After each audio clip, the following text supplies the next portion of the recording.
السلام علیکم دوستو، اسلامی ادوار چینل پہ آپ سب کو خوش آمدید کہتا ہوں۔ آج میں آپ کے لیے شمشیر بے نیام کی 22ویں ایپیسوڈ لے کے آیا ہوں، تو چلیے آئیے شروع کرتے ہیں۔ میں نے اس لڑکی کی تربیت کی ہے، لیس بن موشان نے یوحوا کی بات کاٹ کر کہا۔ خدا یہودا نے اسے جو حسن اور جو جسم دیا ہے، یہ ایک دلکش تلوار ہے یا اسے بڑا میٹھا زہر سمجھ لیں۔ اس نے قریش کو مسلمانوں سے ٹکرانے میں جو کام کیا ہے وہ تم میں سے کوئی نہیں کر سکتا۔ چھوٹے چھوٹے قبیلوں کے سرداروں کو اس لڑکی نے قریش کا اتحادی اور محمد صلی اللہ علیہ وآلہ وسلم کا دشمن بنایا ہے۔ اب اس نے محمد صلی اللہ علیہ وآلہ وسلم کے قتل کا جو انتظام مجھ سے کرایا ہے وہ اسی سے سنو۔ یوحوا نے سنایا کہ لیس بن موشان نے اس میں ایسی جرأت اور ایسی عقل پیدا کر دی ہے کہ وہ مردوں پر اپنے حسن کا جادو چلانے کی ماہر ہو گئی۔ حسین لڑکی ہوتے ہوئے اس میں مردوں جیسی جرأت آ گئی تھی، لیکن اس کا استاد اسے یہ نہ بتا سکا کہ جس نئے عقیدے کو روکنے کا اور جس شخصیت کے قتل کا انہوں نے ارادہ کر رکھا ہے وہ عقیدہ خدا نے اتارا ہے، اور اس شخصیت کو خدا نے اس عقیدے کے فروغ کے لیے رسالت عطا کی ہے۔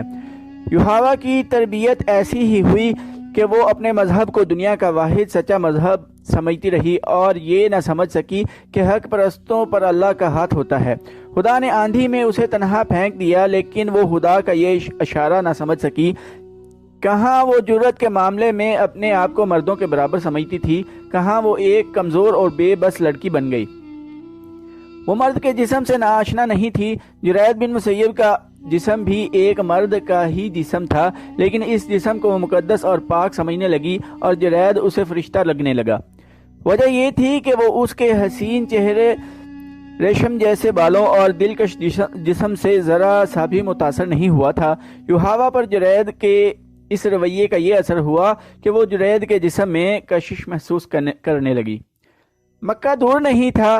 شام کے بعد جب رات گہری ہو چکی تھی، جرید نے یوحوا کو اس کے گھر پہنچا دیا۔ یوحوا کے قلعہ نما مکان کا دروازہ کھلا تو اس کا باپ پریشان نظر آیا۔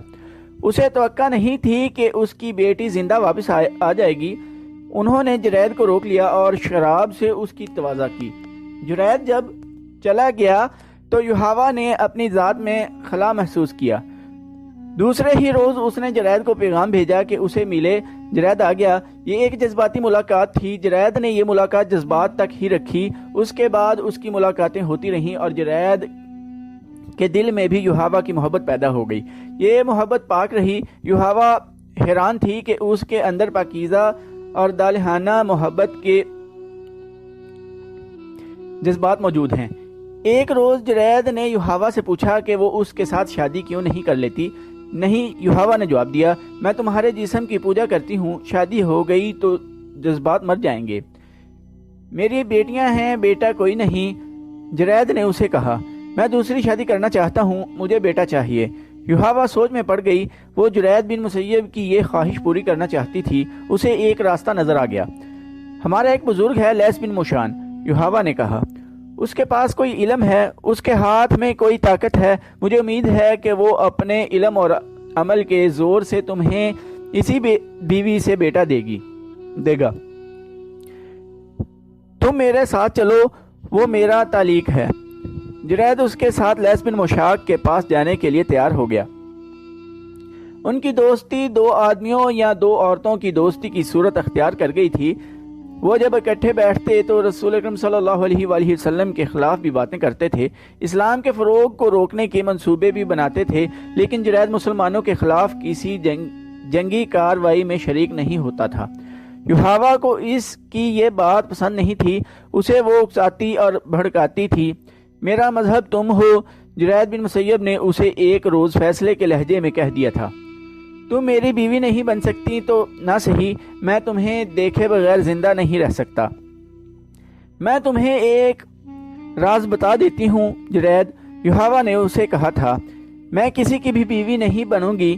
میرے باپ نے میری زندگی یہودیت کے لیے وقف کر دی ہے۔ لیس بن موشان نے مجھے یہ فرض سونپا ہے کہ اسلام کے زیادہ سے زیادہ دشمن پیدا کروں۔ میرے دل میں اپنے مذہب کے بعد صرف تمہاری محبت ہے، مجھے تم اپنی ملکیت سمجھو۔ ایک روز جرید یوحوا کے ساتھ لیس بن موشان سے ملنے اس کے پاس چلا گیا۔ یحاوا اسے لیس بن موشان کے سامنے لے جانے کی بجائے پہلے خود اندر گئی اور اس نے لیس کو صاف الفاظ میں بتایا کہ جرید کو وہ محبت کا دیوتا سمجھتی ہے۔ اس نے لیس بن موشان کو بتایا کہ جرید نے اسے موت کے منہ سے نکالا تھا۔ اس نے لیس کو بتایا کہ جرید کی بیٹیاں ہیں، بیٹا ایک بھی نہیں۔ کیا آپ کے علم میں اتنی طاقت ہے کہ جرید کی بیوی کے بطن سے لڑکا پیدا ہو؟ یحاوا نے پوچھا۔ کیا نہیں ہو سکتا؟ لیس بن موشان نے کہا۔ پہلے میں اسے دیکھوں گا، پھر بتا سکوں گا کہ مجھے کیا کرنا پڑے گا۔ اسے میرے پاس بھیج دو۔ یحاوا نے اسے اندر بھیج دیا اور خود باہر کھڑی رہی۔ بہت سا وقت گزر جانے کے بعد لیس بن موشان نے جرید کو باہر بھیج کر یحاوا کو اندر بلایا۔ جو شخص تم جیسی خوبصورت اور دلکش لڑکی کے ساتھ اتنا عرصہ پاک محبت کر سکتا ہے وہ بہت ہی مضبوط شخصیت کا آدمی ہے، لیس بن موشان نے کہا۔ یا وہ اس قدر کمزور شخصیت کا ہو سکتا ہے کہ تمہارے حسن کا جادو اپنے اوپر طاری کر کے تمہارا غلام ہو جائے۔ جرید مضبوط شخصیت کا آدمی ہے، یحاوا نے کہا۔ جرید کی ذات بہت کمزور ہے، لیس بن موشان نے کہا۔ میں نے تمہارے متعلق اس کے ساتھ کوئی بات نہیں کی، میں نے اس کی ذات میں اتر کر معلوم کر لیا ہے، یہ شخص تمہارے طلیسم کا اسیر ہے۔ مقدس اتالیق، یحاوا نے پوچھا، آپ اس کے متعلق ایسی باتیں کیوں کر رہے ہیں؟ یا میں اسے ایک بیٹا دینا چاہتی ہوں۔ مجھے اس کے ساتھ اتنی محبت ہے کہ میں نے یہ بھی سوچ رکھا ہے کہ میں اس کے بیٹے کو جنم دوں گی۔ نہیں لڑکی، بوڑھے لیس نے کہا، تمہاری کوکھ سے اس کا بیٹا جنم نہیں لے گا، شخص ذریعہ بنے گا اس فرض کا جو خدا یہودا نے مجھے اور تمہیں سونپا ہے۔ یحاوا خاموشی سے لیس بن موشان کے چہرے پر نظر جمائے ہوئے تھی۔ جسے تم اپنی محبت کا دیوتا سمجھتی ہو وہ اس شخص کو قتل کرے گا جو کہتا ہے کہ اسے خدا نے نبوت دی ہے۔ لیس بن موشان نے کہا، جرید سے زیادہ موزوں آدمی اور کوئی نہیں ہوگا۔ کیا آپ پیشن گوئی کر رہے ہیں؟ یحاوا نے پوچھا۔ یہ کس طرح قتل کرے گا؟ اسے میں تیار کروں گا، یہ تیار نہیں ہوگا، یحاوا نے کہا۔ یہ کہا کرتا ہے کہ اس کا کوئی مذہب نہیں، محمد صلی اللہ علیہ وآلہ وسلم کو یہ اپنا دشمن نہیں سمجھتا، قتل و غارت کو پسند نہیں کرتا، یہ سب کچھ کرے گا، بوڑھے لیس نے کہا۔ اس کے ذہن پر میرا قبضہ ہوگا، تم میرے ساتھ ہوگی، 3 روز تک یہ سورج کی روشنی نہیں دیکھ سکے گا۔ جب ہم اسے باہر نکالیں گے تو یہ ایک ہی بات کہے گا، ہاں ہے خدا کا نبی صلی اللہ علیہ وآلہ وسلم، وہ ہم میں سے ہے، میں اسے زندہ نہیں رہنے دوں گا۔ مقدس باپ، یحاوا نے رندھیائی ہوئی آواز میں التجاج کی، جرید مارا جائے گا، یہ واحد شخص ہے، خدا یہودا سے بڑھ کر محبت کے لائق کوئی نہیں۔ لیس بن موشان نے کہا، تمہیں یہ قربانی دینی ہوگی، جرید اب مکہ کو واپس نہیں جائے گا۔ پھر یحاوا بھی مکہ کو واپس نہ گئی، جرید بن مسیب بھی نہ گیا۔ بوڑھے لیس نے دونوں کو 3 دن اور 3 راتیں ایک کمرے میں بند رکھا، جرید کو اپنے سامنے بٹھا کر اس کی آنکھوں میں آنکھیں ڈال دیں، پھر اسے کچھ پلایا اور کچھ زیر لب بڑبڑانے لگا۔ اس نے یحاوا کو نیم برہنہ کر کے اس کے ساتھ بٹھا دیا۔ لیس یحاوا کو جو کہتا رہا وہ کرتی رہی۔ یہ ضروری نہیں کہ میں تم سب کو یہ بھی بتاؤں کہ میں نے جرید کے ذہن اور اس کی سوچوں کو کس طرح اپنے قبضے میں لیا، لیس نے کہا۔ میں اسے ساتھ لایا ہوں، تم اسے خود دیکھ لو۔ لیس بن موشان نے یحاوا کو اشارہ کیا، یحاوا باہر چلی گئی اور جرید بن مسیب کو اپنے ساتھ لے آئی۔ جرید نے اندر آ کر سب کو باری باری دیکھا۔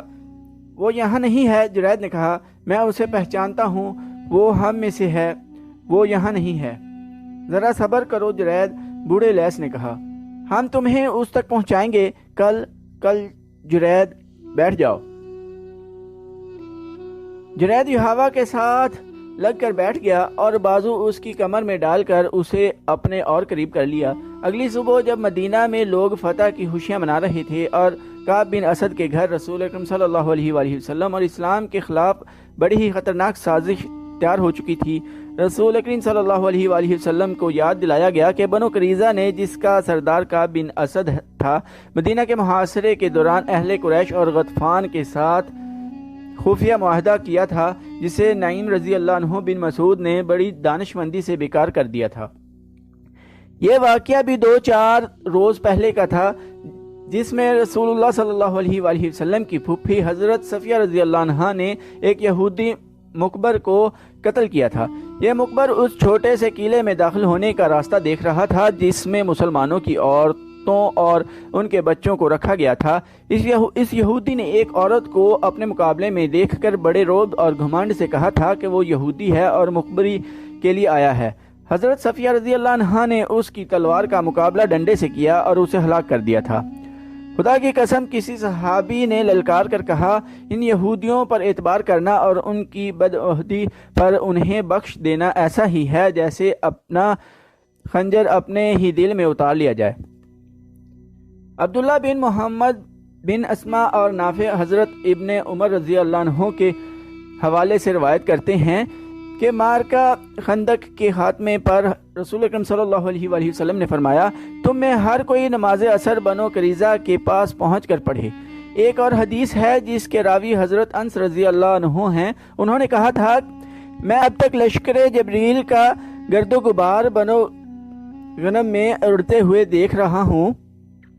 یہ اس وقت کی بات ہے جب رسول کریم صلی اللہ علیہ وآلہ وسلم بنو قریظہ کو بدعہدی اور دھوکہ دہی کی سزا دینے گئے تھے۔ امام مورخین نے لکھا ہے کہ رسول کریم صلی اللہ علیہ وآلہ وسلم کے حکم سے مسلمانوں نے چڑھائی کر دی اور بنو قریظہ کی قلعہ بند بستی کو محاصرے میں لے لیا۔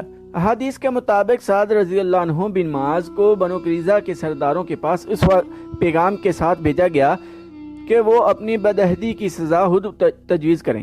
سعد رضی اللہ عنہ بن معاذ زخمی تھے۔ خندق کی لڑائی میں انہیں قبیلہ قریش کے ایک آدمی حبان بن عرفہ کی برچھی لگی تھی۔ لیس بن موشان، یحاوا اور یہودیوں کے 3-4 سرکردہ آدمی ابھی تک کعب بن اسد کے پاس بیٹھے ہوئے تھے۔ جرید بن مسیب بھی وہیں تھا۔ انہوں نے اپنی سازش کا وقت رات کا مقرر کیا، لیکن ایک یہودی دوڑتا ہوا اندر آیا۔ مسلمان آ رہے ہیں، اس نے گھبراہٹ سے کانپتی ہوئی آواز میں کہا۔ صاف نظر آتا ہے کہ وہ دوست بن کر نہیں آ رہے، گرد بتا رہی ہے کہ وہ چڑھائی کر کے آ رہے ہیں۔ گرد دائیں بائیں پھیل رہی ہے، دیکھو، اٹھو اور دیکھو۔ کعب بن اسد دوڑتا باہر نکلا اور قلعے کے برج میں چلا گیا۔ وہاں سے دوڑتا اترا اور لیس بن موشان کے پاس پہنچا۔ مقدس موشان، کعب بن اسد نے کانپتی ہوئی آواز میں کہا، کیا آپ کا جادو ان برچھیوں اور تلواروں کو توڑ سکتا ہے جو ہمیں قتل کرنے آ رہی ہیں؟ روک سکتا ہے؟ بوڑھے لیس بن موشان نے کہا، اگر محمد صلی اللہ علیہ وآلہ وسلم کا جادو زیادہ تیز ہوا تو میں مجبور ہوں گا۔ تم اوپر جا کر کیا دیکھ آئے ہو؟ خدا یہودا کی قسم، کعب بن اسد نے کہا، یہ مقبری نعیم رضی اللہ عنہ بن مسعود نے کی ہے۔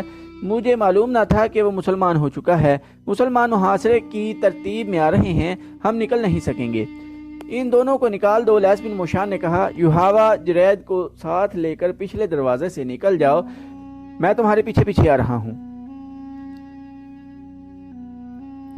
آپ اوپر کیوں نہیں جاتے لیس بن موشان؟ کعب بن اسد نے کہا، آپ کا یہ علم اور وہ جادو کہاں گیا جو تم اس راز کو نہیں سمجھ سکتے؟ بوڑھے لیس نے کہا، موسیٰ علیہ السلام نے فرعون کو ایک دن میں ختم نہیں کر دیا تھا۔ یہ ایسا جو تم میرے ہاتھ میں دیکھ رہے ہو وہی ہے جو موسیٰ علیہ السلام نے دریا میں مارا تھا تو پانی نے انہیں راستہ دے دیا تھا۔ یہ ایسا کا کرشمہ تھا کہ فرعون کا لشکر اور وہ خود دریا میں ڈوب کر فنا ہو گیا تھا۔ جس طرح موسیٰ علیہ السلام اپنے قبیلے کو مصر سے نکال لائے تھے، اسی طرح میں تمہیں یہاں سے نکال دوں گا۔ یحاوا اور جرید بن مسیب پچھلے دروازے سے نکل گئے اور لیس بن موشان بھی چل پڑا۔ تو دوستو، آج کی ایپیسوڈ ادھر ہی ختم کرتے ہیں۔ چینل کو سبسکرائب کرنا نہ بھولیے گا، لائک، کمنٹ اور شیئر بھی ضرور کیجیے گا۔ ٹائم دینے کے لیے شکریہ۔ اللہ حافظ۔